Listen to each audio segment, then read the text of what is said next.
안녕하세요. 오늘은 1차 대전과 2차 대전 사이에 생겨났던 초현실주의 예술에 대해서 이야기하려고 합니다. 초현실주의는 1920년대에 형성되었지만 20세기 내내 21세기까지도 큰 영향을 주었던 20세기 최대의 종합적 예술운동이었습니다. 종합적이라는 말은 문학, 미술, 음악, 영화 등 다양한 분야의 예술가들이 함께 참여했다는 뜻이고, 예술운동이라는 말은 이들이 세상을 바꾸어 보겠다는 목적을 가지고 움직였기 때문입니다. 초현실주의의 형성을 이야기하려면 다시 1차 세계대전 이야기로 돌아가야 합니다. 1914년 발발한 1차 세계대전은 유럽과 서구 문명 전체를 충격으로 몰아넣었습니다. 짧게 봐도 지난 40~50년간 프랑스인들이 아름다운 시절이라며 노래하던 그 시기 동안 축적되었던 과학기술의 발전은 전쟁이 터지자마자 무서운 살상 능력을 보여주었습니다. 1차 대전에서 선보인 신무기만 해도 기관총, 비행기, 탱크, 곡사포, 잠수함 등 오늘날 우리가 재래식무기라고 말하고 군 전력의 큰 부분을 차지하는 거의 모든 것들이었습니다. 그런 모든 것들이 이때 등장한 것이죠. 거기다 독가스도 사용되었습니다. 전술은 구식이었는데 무기만 신식이었으니 전장에서 병사들만 무의미하게 사륙되었습니다. 결과는 군인만 전사자 1000만 명 정도이고, 민간인 사망자는 정확한 통계가 없지만 그보다 더 많아서 합치면 2000만이 넘었습니다. 이런 끔찍한 결과 앞에서 서구인들은 인간성에 대해 회의하게 됩니다. 인간의 이성이 무한한 진보를 가져다 줄 것으로 믿었던 근대적 가치관이 흔들리기 시작하는 것이죠. 과학기술의 살상력 앞에서 무력함을 느낀 것입니다.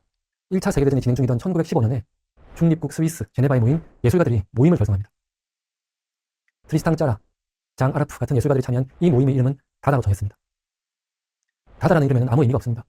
프랑스어나 독일어로도 무슨 뜻이 있다고는 하지만 그것이 중요하진 않습니다. 아무 의미가 없는 말이 오히려 다다의 성격에 더 어울리는 것 같습니다.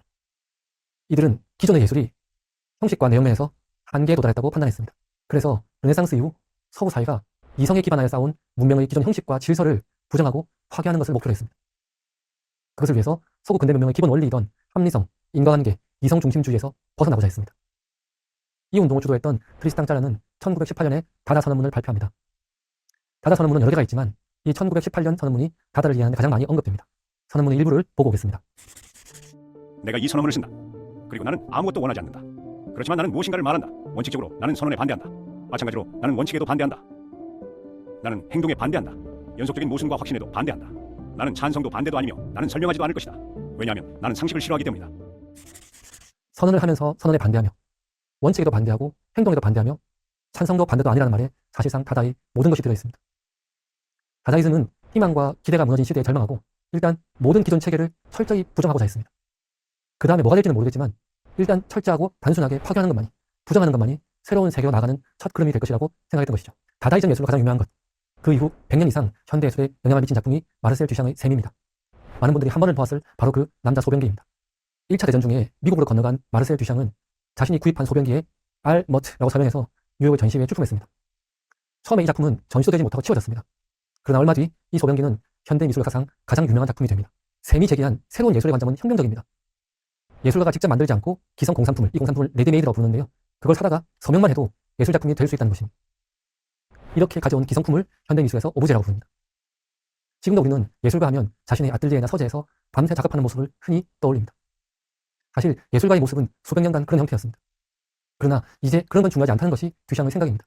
예술 작품에서 중요한 것은 그것을 예술이 되게 하는 예술가의 생각이고 아이디어이지, 그것을 직접 만들었는지, 사왔는지, 조수가 만들었는지, 이 문제는 중요하지 않다는 것입니다. 이제 기성품도 그것이 원래 가지는 실용적 맥락에서 이탈하여 새로운 의미를 창조할 수 있게 됩니다. 이런 듀샹의 생각은 이후 팝아트, 개념미술 같은 현대미술에 큰 영향을 주었습니다. 마침 24년 12월에는 우리나라에서 이 작품 샘의 장례식이 열렸습니다.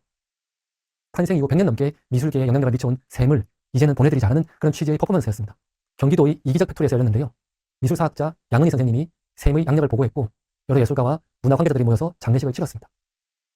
예술 퍼포먼스이지만 그만큼 현대 예술계에 듀샹의 영향력이 길게 드리워 있음을 보여주는 그런 행사라고 생각됩니다. 전통의 전복을 지향했던 다다이즘에 뒤이어서 그 다음 출현한 것이 초현실주의입니다. 초현실주의는 꿈과 현실, 이성과 비이성, 의식과 무의식을 종합해서 현실 너머의 미학을 추구했습니다. 다다이즘이 우선 파괴하는 것이 목표였다면 초현실주의는 그 다음 단계로, 그러면 그 파괴된 폐허 위에 어떤 세계를 새로 세울 것인가 하는 질문에 대한 답이었습니다. 초현실주의 형성에 가장 큰 영향을 준 것은 20세기 초에 발표된 프로이트의 정신분석학, 무의식 이론이었습니다. 그래서 이들은 무의식의 세계, 꿈의 세계를 강조했고 이 무의식을 전면에 불러내기 위한 다양한 기법을 활용했습니다. 자동기술법이나 데페이즈만 같은 기법이 대표적인데 이것은 나중에 설명하겠습니다. 그 밖에 질감이 있는 물체 표면에 종이를 대고 문질러서 효과를 얻는 프로타주, 유화, 그림, 신문, 잡지, 천조각같이 서로 성질이 다른 물건들을 풀러 붙여서 만드는 콜라주 같은 기법이 있습니다. 방금 말했듯이 초현실주의를 이야기하려면 프로이트의 무의식 이론을 이야기하지 않을 수 없는데요, 프로이트에 따르면 무의식이란 사회적 금기에 의해 억압된 나의 욕망이 저장된 곳입니다. 또는 저장된 나의 욕망입니다. 무의식은 의식과 달리 나의 이성의 지배를 받지 않습니다. 이성이란 사회적 규범과 금기에 관련되어 있기 때문입니다. 따라서 무의식은 나의 비이성적인 면을 반영합니다. 나의 이성이 통제하지 않을 때 이 무의식은 의식의 수면으로 올라와서 우리의 행동에 영향을 미칩니다.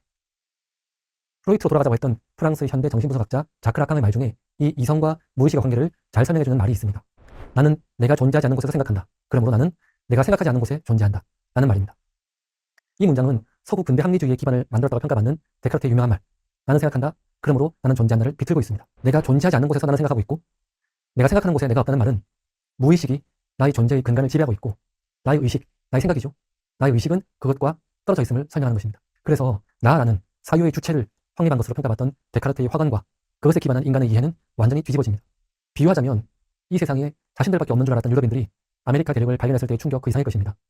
인간의 정신에서 미지의 신대륙을 발견한 것이죠. 초현실주의 예술가들은 무의식을 통해서 이성이 만들어낸 관습을 넘어서보자 합니다.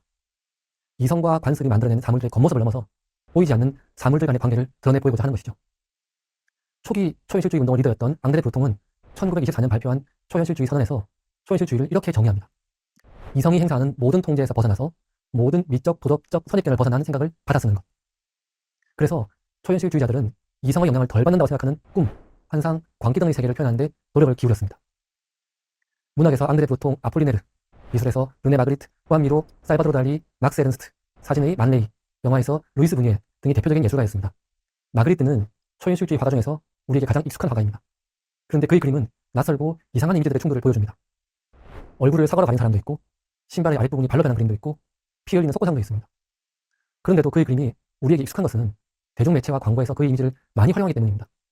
그런데 왜 대중매체에서 하필이면 그걸 사용할까요? 그건 아마도 그의 그림이 낯설고 좀 이상하지만 동시에 환상적이기 때문입니다.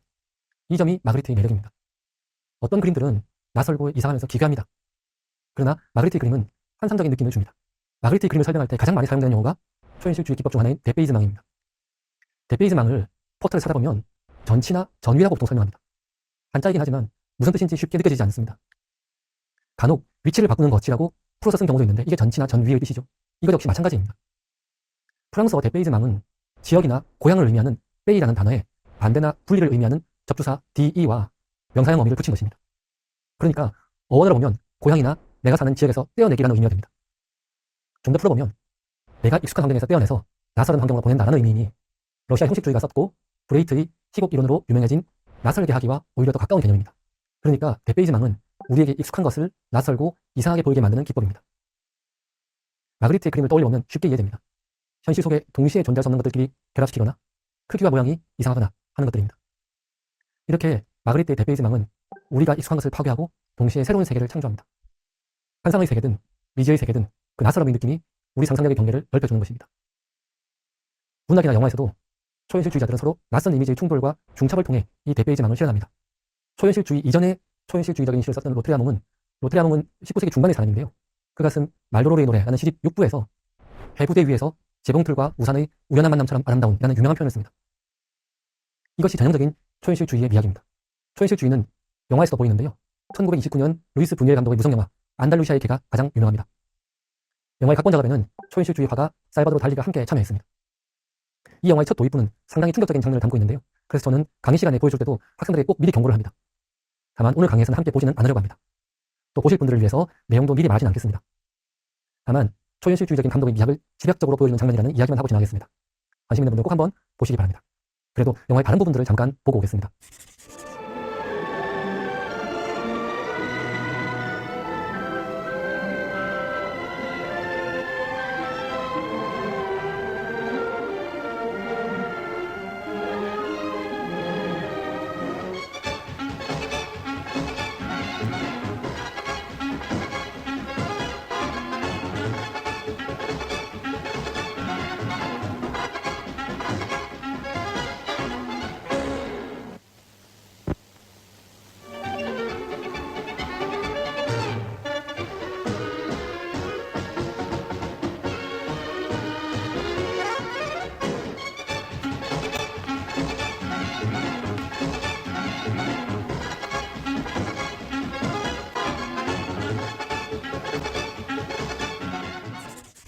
초현실주의 영화답게 일관된 줄거리에 따라서 서사가 진행된다기보다는 꿈과 환상과 환각이 뒤섞이고 낯설은 이미지의 충돌이 연속됩니다. 따로 줄거리에 대한 설명도 필요 없을 듯합니다. 피아노 위에 놓여진 피 흘리는 당나귀의 모습이라든지 손에서 개미가 나오는 장면, 마지막으로 모래사장에 묻힌 사람들의 모습 등 일상적으로 보기 힘든 낯설고 때로는 기괴한 이미지들이 연속됩니다. 회화로만 보던 낯설은 이미지들의 충돌이 영화 속에서 음악과 함께 재현되니까 더 느낌이 강한 것 같습니다. 우리는 오늘 20세기 초반 전쟁의 폐허 속에서 모인 예술가들이 예술로 세상을 바꾸고자 했던 예술운동 초현실주의와 그 기원이 되는 다다이즘을 보았습니다. 예술이 어떻게 세상을 바꾸나 싶은 생각이 들 수 있지만 예술이 인간을 보는 관점을 넓히면 인간의 영역도 따라서 넓혀지는 것이 예술의 역사이고 문화의 역사인 것 같습니다. 그런 예술의 힘을 믿고 예술의 존재 가치를 믿는 시대였기에 영화 미드나이트 인 파리에서 주인공은 그렇게 이 시대 1920년대로 오고 싶어 했던 것 같습니다. 다음 시간에는 초현실주의의 중요한 장르 중 하나였던 시에 대해서 전문가 한 분을 모시고 대담을 하는 방식으로 진행하려고 합니다. 초현실주의에 대해서 좀 더 잘 이해할 수 있는 계기가 될 거라고 생각합니다. 이번 강의는 이것으로 마치겠습니다. 감사합니다.